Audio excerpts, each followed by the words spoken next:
Hey, it's Jonathan McGinley, a Maxwell certified coach, speaker, and trainer, and the founder of Intentional Man, a company that exists to give Christian men the tools, community, and coaching to pursue God-sized goals, to live intentionally, and to build lives of significance. And one of the key elements of being an intentional man is being proactive.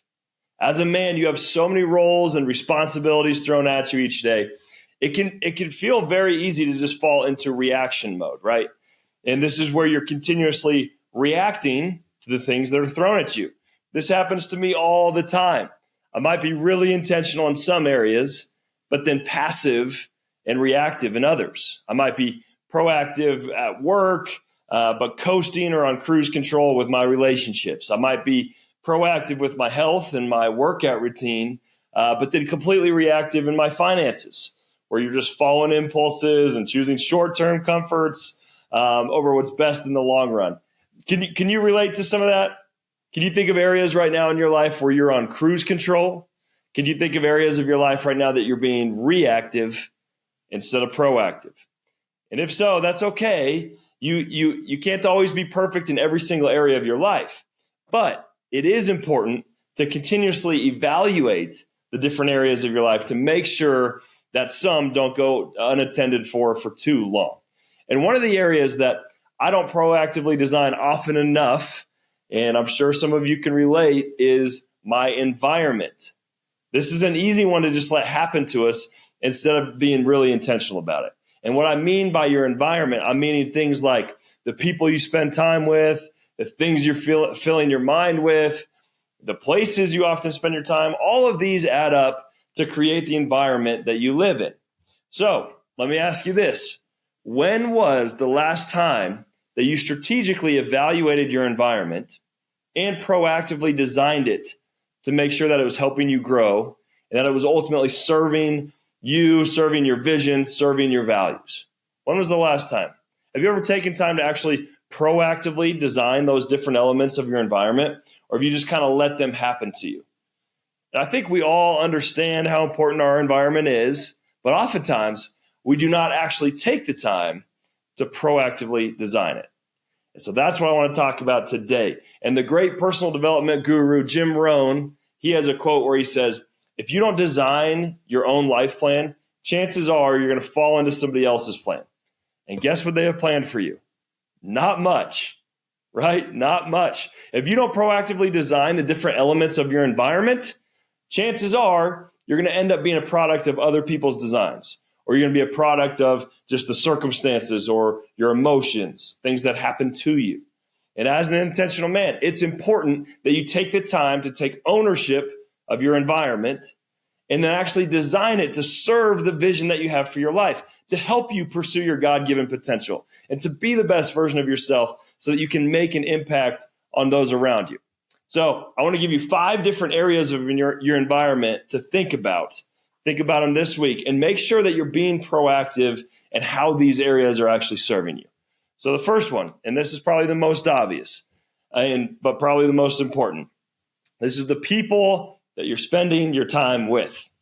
I think you know how important this is. You've probably heard this multiple times from your parents or other people when you're growing up. You know that it's important who you spend time with. But just because that you know that this is important, I want to ask you, is it actually something you have consciously considered? And is it actually something you've proactively designed in a way that best serves you? Just because something is common knowledge doesn't mean that it's always common practice, right?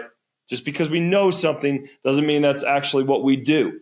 And so when was the last time that you actually took inventory of your relationships to see if they're uplifting you, to see if they're supporting you, to see if they're causing you to grow? And Jim Rohn, who I quoted earlier, but he also has a quote here, which you've probably heard, but he says, you're the average of the 5 people that you spend the most time with.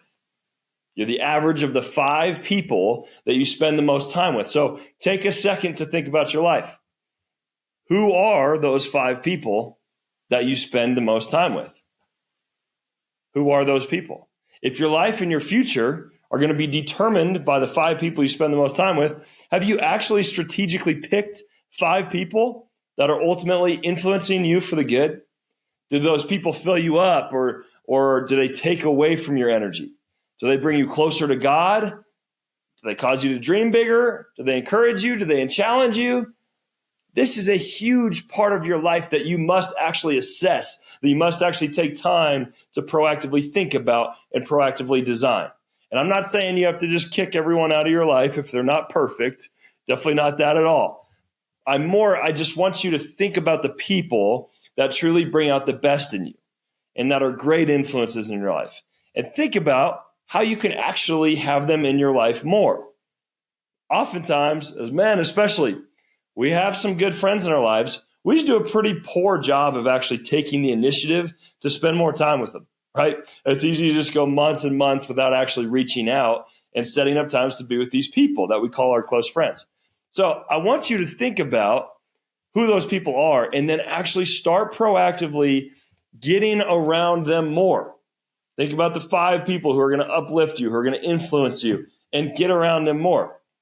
In his book, The 15 Laws of Invaluable Growth, John Maxwell, he talks about the power of a good environment.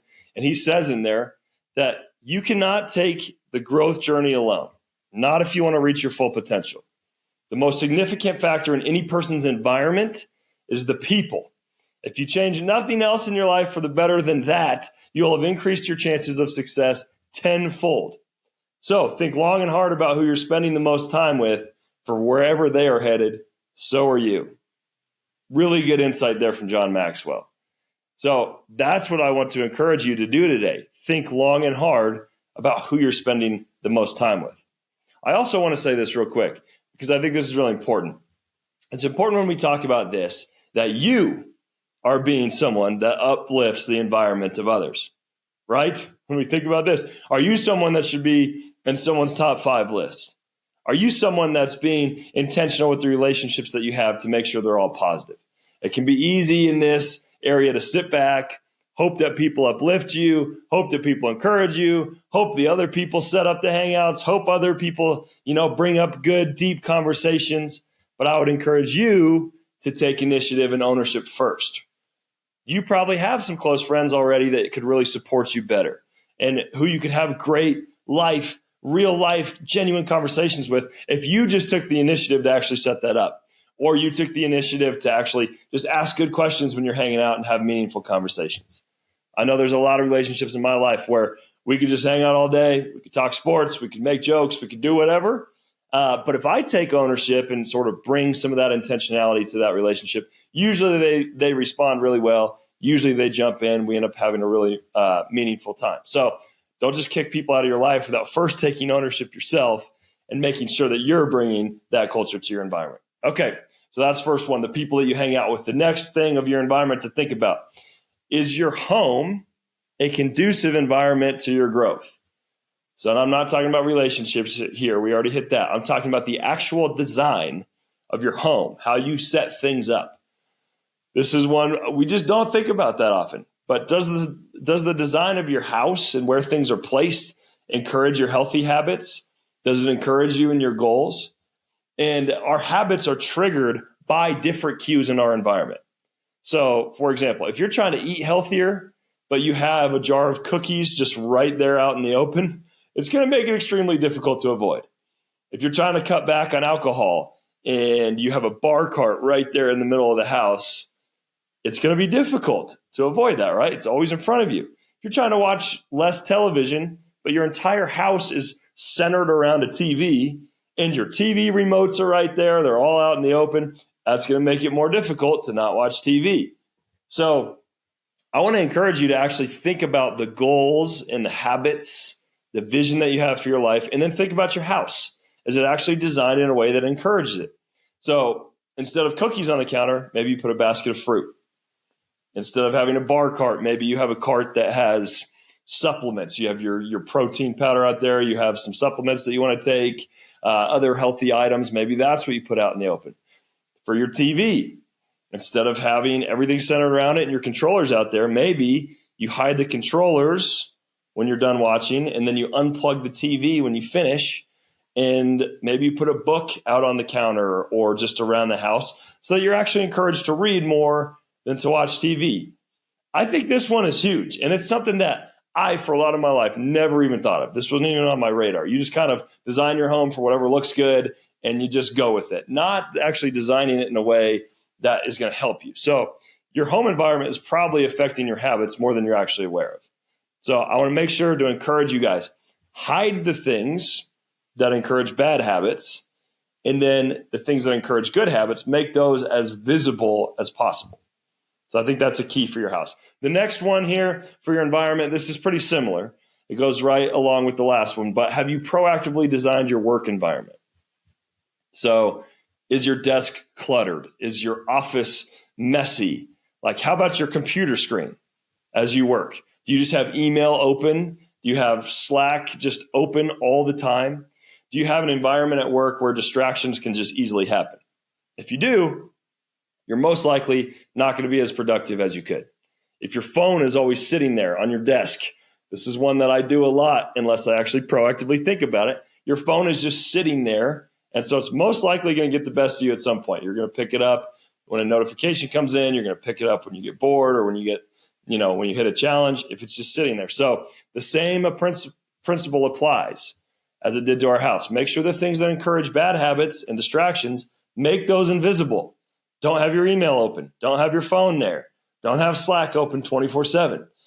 Then make sure the things that encourage focus, that encourage productivity, that encourage your good habits, make sure those are visible. Okay, there we go. We got 3 down. The next element of your environment that you need to be proactive in designing are your inputs. Your inputs. And so what I mean by this, the music you're listening to, the movies and the shows that you're watching, the podcasts you're listening to, the books you're reading.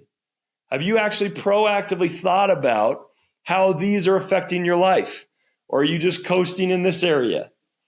Again, this happens to me all the time. If I don't design these things in a way that serve me, I think I'm missing out on a big opportunity. So when was the last time you actually evaluated why you were watching a certain TV show? Most likely someone encouraged you to watch it, recommended this show, or you just stumbled on it as you were scrolling and you just started watching it without too much thought. Right? I think we all do that. I've done that tons of times. And I'm not saying that you need to ban all TV shows, but if you're spending a significant amount of your life and your time watching them, it's probably worth at least asking yourself the question, like, why is this worth spending so much time on? At least evaluate it. Same with the music you're listening to. Is it filling you up? Do you even know what kind of music fills you up? Are the movies you're watching uplifting, or are they dragging you down? It's worth an evaluation. We're all affected by these things, probably more than we even realize. So it's important to be proactive and actually think through them, not just react and kind of just go with the flow. And so lastly, after inputs, I would encourage you to be proactive in the activities that you do on a regular basis. So the good question here, do you know what activities actually recharge you? Do you know what activities fill you up? Do you know which ones bring you life and give you energy? And then once you actually identify them, have you created time in your life to do these activities? If you don't make time for them, most likely they're not going to happen. And if you haven't taken the time to identify them and actually acknowledge what fills you up, most likely you're not going to spend time doing them either. So be proactive and make sure that you're spending time doing the things that are enjoyable to you. And this goes hand in hand with the last one. Like, what if you actually replaced some of those shows that you're just watching without really thinking and replace those with some life-giving activities, some activities that actually recharge you? When we're in cruise control and we're just coasting through some of these areas of our lives, it can be so easy to just come home from work after a long day, you immediately turn the TV on and you just start watching. And my guess is you didn't proactively think through that that's exactly what you were going to do. It just kind of was a reaction. But what if instead you thought ahead of time, you had a list of your recharging activities ready to go, and you came home and you said, I'm going to do these instead of just, watching TV like I usually do. And I realized that much of my life was spent just going through the motions and doing things that weren't necessarily adding much to my life. TV can be fun. It's a good thing to enjoy with friends and family sometimes. I'm definitely not saying you can't ever do it. I just want to encourage you to be more proactive in the way that you think about it, in the way that you make decisions about your environment, and make sure it's designed in a way that brings you joy, that brings you life, and is something that can actually re-energize you and recharge you. So to recap, I had 5 areas that I encourage you to proactively design when it comes to your environment. You need to think about the people you spend your time with. You need to think about how your living space is set up, how your home is designed. Think about how your workspace is designed, from your desk to your computer to your office. Think about those. Think about the inputs in your life, what you're actually filling your mind with, what you're spending time on, and then make sure you're thinking about the activities that recharge you and bring you life, and being proactive and designing your own life that leads to more time to do those. So your environment can be a powerful tool for you as long as it's set up to help you in the long run. But just as powerful as it can be to help you, it can also be detrimental if it's not set up well. So make sure you take the time to design it in a way that is congruent with your vision, it's congruent with your values. If you do that, it can be a game changer for living a more intentional life. So my challenge for you today, pick just one of those 5 areas I just hit, one of those 5. Spend some time actually thinking about it. Spend some time being proactive in designing that element in a way that serves you. Just pick one, come up with some ideas to improve it, and then you can move on to the other 4 after that. So I hope this was helpful. I hope it was encouraging. I'm right there with you on this one for sure. I'm going to be working to incorporate more of this in my life. The goal for us is always progress over perfection. And I know just by being here and listening to this, I know you're someone who's committed to growing, being the best man you can be. And so I believe in you, proud of you for committing to growth. I'm excited to see how God continues to work in your life as you pursue your full potential. So now go live a life you're proud of by living intentionally.